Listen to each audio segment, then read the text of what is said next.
भले ही पूरी दुनिया में आज क्रिसमस डे पूरे जोश से मनाया गया, लेकिन ईसा मसीह के जन्मस्थान बेथलहम में साल 2023 का क्रिसमस डे यानी आज सोमवार को सन्नाटा छाया रहा। सैकड़ों वर्षों के इतिहास में ऐसा पहली बार हुआ जब ईसा मसीह के जन्मस्थान बेथलहम में क्रिसमस डे पर कोई जश्न नहीं हुआ।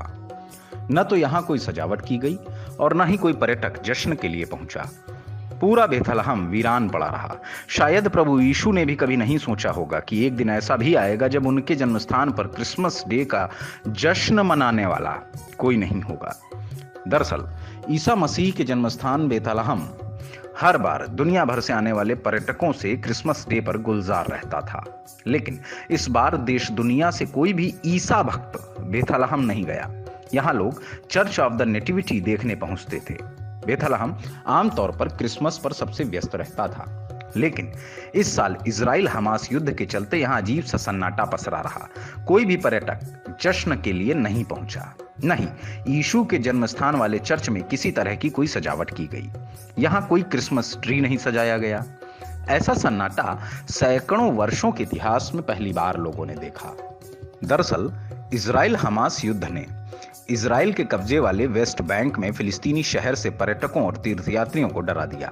होटल, रेस्तरां और स्मारिका दुकानें वीरान हो गईं। दक्षिणी इजराइल में हमास के हमलों, उसके बाद गाजा पर इजराइल के सैन्य हमले और वेस्ट बैंक में हिंसा में वृद्धि की खबरें पिछले 7 अक्टूबर से ही वैश्विक सुर्खियों में छाई हुई हैं।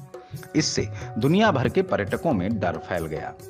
बीती 7 अक्टूबर 2023 को इजराइल पर हमले से पहले यहाँ के होटल क्रिसमस के लिए पूरी तरह से बुक थे। अन्य लोग शहर के बाहर कमरे तलाश रहे थे क्योंकि होटलों में जगह नहीं मिल रही थी। मगर इसके बाद सब कुछ बदल गया। जब से युद्ध शुरू हुआ, सभी ने बुकिंग रद्द कर दी, जिसमें अगले साल की बुकिंग भी शामिल थी।